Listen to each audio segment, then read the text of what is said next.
Dans cette vidéo, on va démontrer, on va parler plutôt sur la continuité de la composante tangentielle du champ magnétique. Alors, je vais partir en fait du résultat de la question 2 de l'exercice 4 de la série 6. Et je dois rappeler quelques points. Premier, c'est qu'on a trouvé en fait dans la question 2 que B, il était égal à mu0 JS sur 2 suivant UY. Et bien sûr, lorsqu'on a calculé la circulation, le contour d'ampère était un rectangle.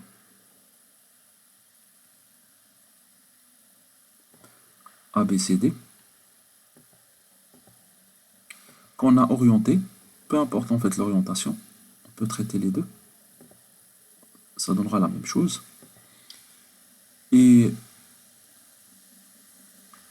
lorsqu'on a calculé la circulation,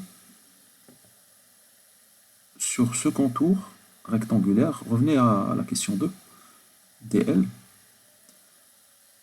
sur le contour C, était égal en fait à la circulation de dl sur AB, plus la circulation de B dl CD. Les autres, on ne les a pas tout simplement parce que il n'y a pas de circulation sur BC et DA pour la simple raison que B est suivant UY, BC et AD c'est suivant UZ. Et quand vous calculez le produit scalaire des deux, vous allez trouver c'est égal à 0. Il n'y a pas de circulation. Donc ici c'est notre repère X, Y et Z. Et bien sûr, d'après la question 2, on a trouvé que ça c'est égal. Alors ça c'est d'après en fait l'orientation que vous avez trouvée selon l'orientation. Alors si vous choisissez celle que j'ai choisie ici, ben, vous allez trouver en fait c'est égal à moins mu0 JS moins mu0 JS fois A, c'est cette longueur. Alors mu0 JS. Alors ce que je vais faire ici, c'est de réécrire cette partie-là différemment. Alors d'abord, je vais commencer par différencier entre le champ magnétique qui se trouve qu'on calcule suivant AB et le champ magnétique qu'on calcule suivant CD.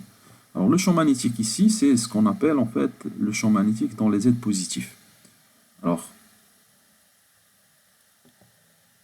je vais l'indexer par plus. Ici, c'est le champ magnétique qui se trouve dans les Z négatifs. Et je vais l'indexer par moins. Du coup, en fait, je peux écrire, et bien sûr, en fait, ces deux champs magnétiques, ils sont constants sur AB, celui-là il est constant sur CD, donc je peux le sortir en fait de l'intégrale. Je peux écrire que P plus intégrale dl. Alors dl suivant AB, c'est suivant UY.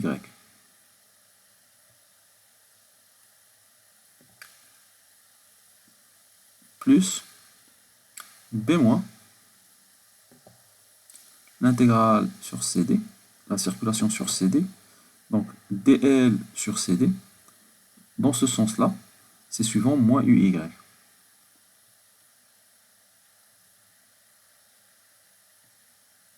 Tout ça est égal à mu0 moins mu0 JS A.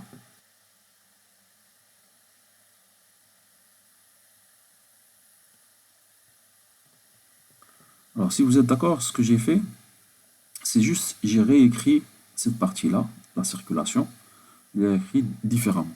Je peux encore la réécrire sans changer grand-chose, en écrivant que B+, scalaire, je vais sortir juste UY en fait de l'intégrale, et l'intégrale de AB dl, alors vous êtes d'accord que l'intégrale de dl sur AB c'est A, plus, ou plutôt ici c'est moins,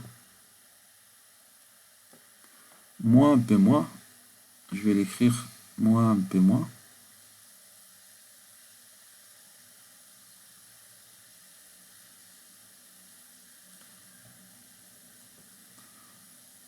Moins P moins. UY intégrale CD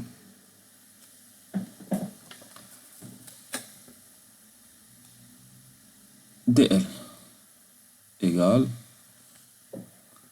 1 moins mu0 JS A.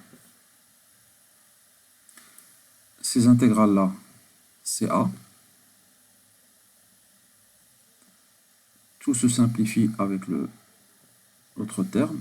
Qu'est-ce qui va me rester? Il va me rester cette relation B plus scalaire UY moins P moins scalaire UY égale à moins mu0 JS. Alors ça, c'est la relation de discontinuité du champ magnétique. Mais pas tout le champ magnétique. Précisément, quand vous calculez ce produit scalaire, ça vous donne la composante tangentielle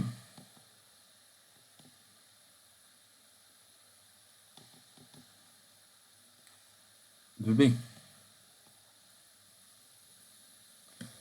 Je rappelle qu'on a dessiné le champ dans les Z positifs, les Z négatifs dans ce sens. Ça, c'était B. Et ça, c'était B+. Et vous remarquez très bien que lorsque B- il traverse ce plan chargé avec des courants surfaciques JS, il inverse spontanément ou instantanément, il inverse sa direction. Et ça se traduit par une discontinuité qui est traduite mathématiquement par cette relation qui vous dit tout simplement qu'on peut l'interpréter comme à la traversée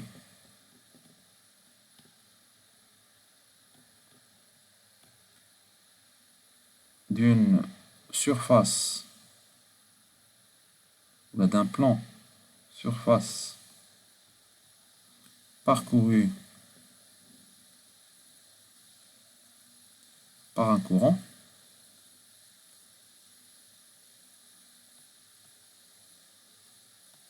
surfacique JS, la composante tangentielle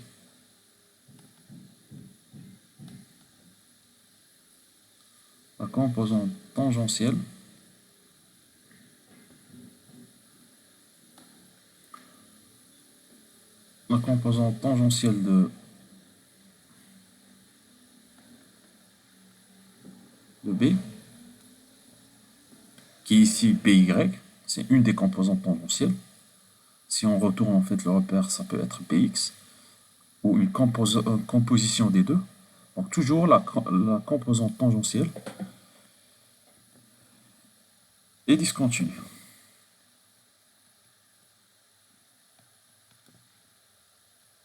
Et c'est l'équivalent, entre parenthèses, à ce qu'on a trouvé en électrostatique, mais cette fois-ci, en électrostatique, c'était la composante normale, qu'on l'a écrit comme E plus UZ.